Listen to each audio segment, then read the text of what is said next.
Hope you're doing well. Just wanted to talk to you a little bit about the quarterback dynamic now with Brennan coming into the mix. Just how do you see that unfolding this spring in terms of the competition at quarterback? Well, I can't tell you how it's going to unfold. I mean, that's why we're practicing. But quarterback position is the same as every position on the team. There's competition there, and excited, that we've been able to add an experienced player that has, the background in our offense that Brennan has. But, every position deserves competition. I think that's what brings out the best in these guys. And as you know, and as we saw last year, it's not just about who wins the starting job. It's about the development of everybody, because any of them could end up being our starter at any point in time. And this could go on for a while, referring to the quarterback job or any others. And I told the team this. The spring is a chance for us to grow, learn, get better. It positions you to be a starter going into fall camp, not going into the first game. And so there's a long time ahead of this thing, and I look forward to all the guys on the team competing this spring.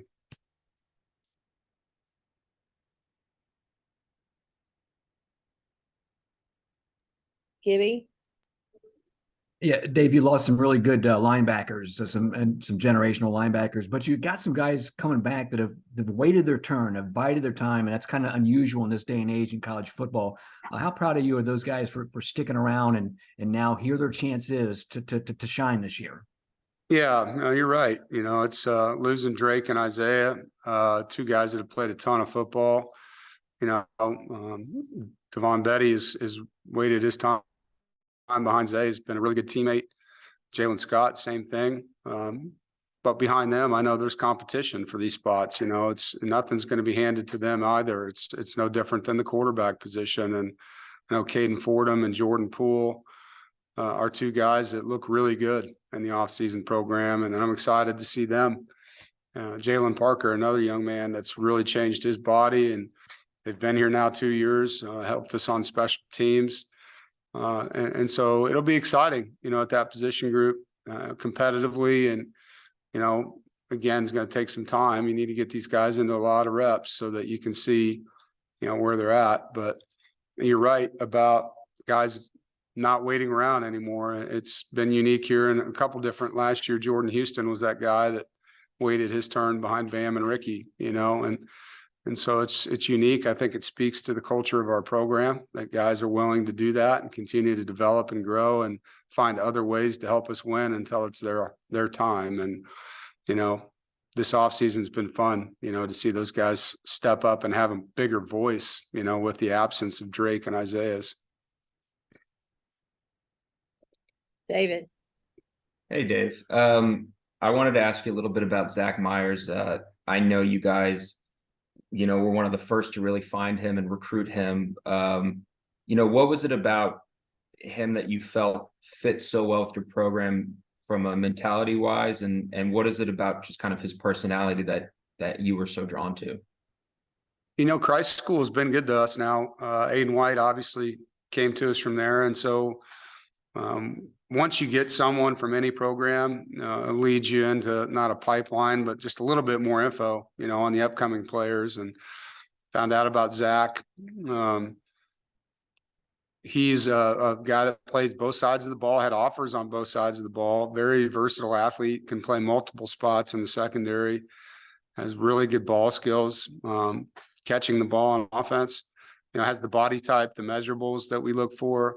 As you got into it, started, getting to know him, just really outgoing personality, caring human being, hardworking, competitive guy, multi-sport athlete as well, and really good family. His family story, David. I've been told you're doing a story on that, so I'll let you do that. But, it just fit all the things we were looking for, and we had to work hard to get him. He was a guy that ended up being a recruit that had a lot of options. Matt? Yeah, Coach, you got two new coaches on the offensive staff, and you moved a couple coaches to new position groups. Just how has that gone so far, and how has that transition been? Yeah, it's been great. I think Coach and I, exactly what I expected him to be, very creative, unique, You can see why he's a tough guy to coach against. You know, he knows his system. He also is open to learning things and evolving and getting to know his players, and spends a lot of time watching them, you know, studying them on film. Coach 2J's brought great energy to the O-line. You know, Coach Garrison did a great job here. And so he walked into a room that, you know, loved their former coach. And I think he's done a really good job of building his own relationships and teaching them new things and adding to their repertoire, giving them new tools. I'm excited to see those guys this spring coach, you know, in action. And so Coach Goebel and Coach Roper moved to other spots. I've seen Coach Roper in the quarterback room prior, and that's been most of his career. And so it brings a lot of experience as a teacher to that room. And then Coach Goebel's coached everything but O-line. If you look at his resume, you'll see that he's coached about everywhere.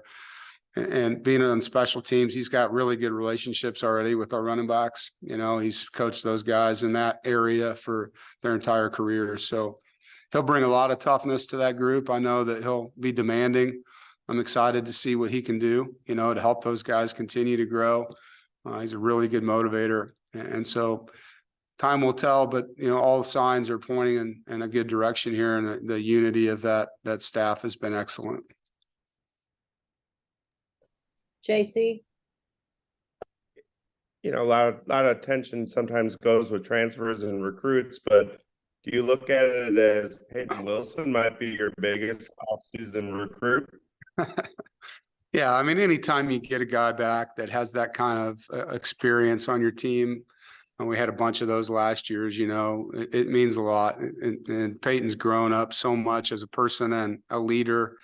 I'm so proud of him and excited for him. He's in a great headspace. He's doing a really good job just being himself, but also stepping out of his comfort zone a little bit and using his voice more.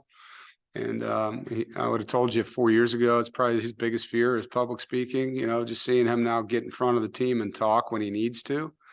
He's done a great job with that. And so very proud of him, excited for the program to have someone of his caliber back, and, you know, praying that he's going to have the type of year that he wanted to have as his final season. James? Yeah, Dave, I joined a little late, so you may have already answered this, but you've had some turnover in the wide receiver room, graduation, transfer. Just how excited are you to see some of those younger guys this spring? Yeah, it's definitely a group that's worked hard. They know they have an opportunity. Keon's really the biggest guy back from a playing time standpoint, you know, and so there's a ton of people in that room that are going to be competing to get the ball, you know, and excited to see how that evolves. And then there's some new faces coming in too, you know, with Dakari Collins transferring in. You see Javante Vereen here as an early grad. KC Conception here as an early grad. So there's a lot of competition for the football and the receiver H-back tight end rooms. And because of what we lost there, I think you're going to see some new faces, obviously, and some guys in some new roles. And then you have some guys that have played a little bit that are trying to play a lot. You know, you've got Anthony Smith, Josh Crabtree, Julian Gray, you know, guys that have been here that are Porter Rooks. Porter probably being the most experienced guy that wasn't a starter. Those guys, you know, trying to now step onto the platform as the guy. And so this spring's a really important time for these guys, you know, to get out there and showcase what they can do and compete. And I wanted to ask you about Robert Kennedy. You added him from Old Dominion. What appealed to you with him in the transfer portal? Well, we needed to find an older player or two in the back end. We lost a lot. You know, in the secondary, we lost 4 of our 5 starters. And even though there's guys back that started a lot of games, you know, the depth went from having, you know, 2 guys that could be starters to 1 guy that's been a starter. And so we wanted to add, with Tyler Baker-Williams' departure to graduation, another guy that could compete in that nickel room that was older. Felt like that would help that room a lot. You know, Jakeem Harris is back and Devin Boykin is back, guys that have started at safety and nickel. So just getting 1 more older player in there to compete with the younger guys that we have, we thought was really important. He's a guy that's played a lot of football. He was really impressive on film. You know, physical guy that can run, cover, blitz, tackle, does all the things that we were looking for. Thanks, Dave. You bet. Gibby, Yeah, Dave, obviously you got a good team coming back, but the outside expectations that you had last year probably won't be the same this year. Is that going to be nice for you guys to maybe fly a little bit under the radar possibly this year? Yeah, I mean, I think just the line of questioning will be a lot different. I don't know. I mean, I liked the position we were in last year too. I think we had a lot of good players that had earned that, and that was where we were at. This year's team's got more to prove probably because of the lack of returning starters, which maybe puts a bigger chip on our shoulder, and we do, fare well in that kind of landscape, I think.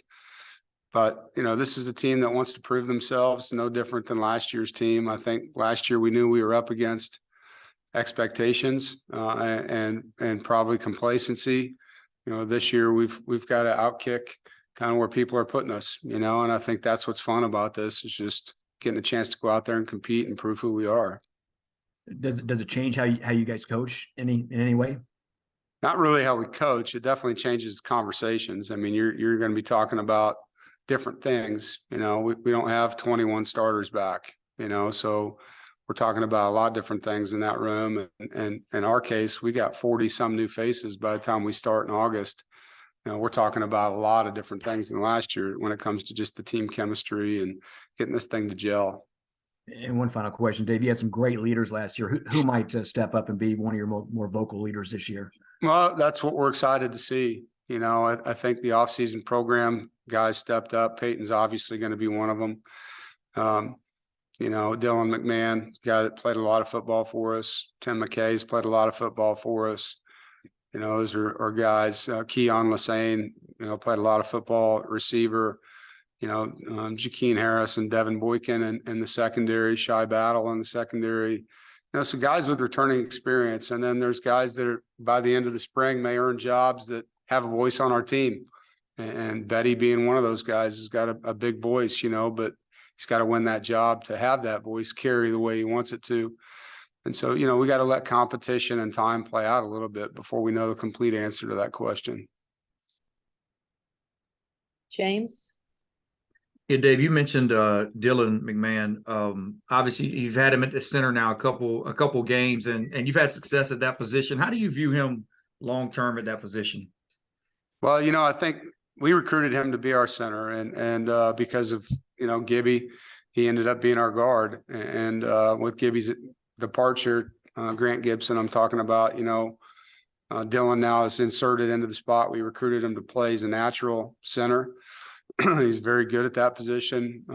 I think he's in a perfect position right now to lead the offense, being a guy with experience, kind of like Bradbury played guard. And then when Joe Selfo left, Garrett slid inside and became, a Remington Award winner over time. Would love to see Dylan in that same mold. It's going to be his to prove now. But we're excited, to have a player of his caliber at center, with his athleticism and the fact that he played it through high school. He's a natural at that position. It's not something sometimes you're trying to train a guy to play it that's never done it, and that takes a little more time.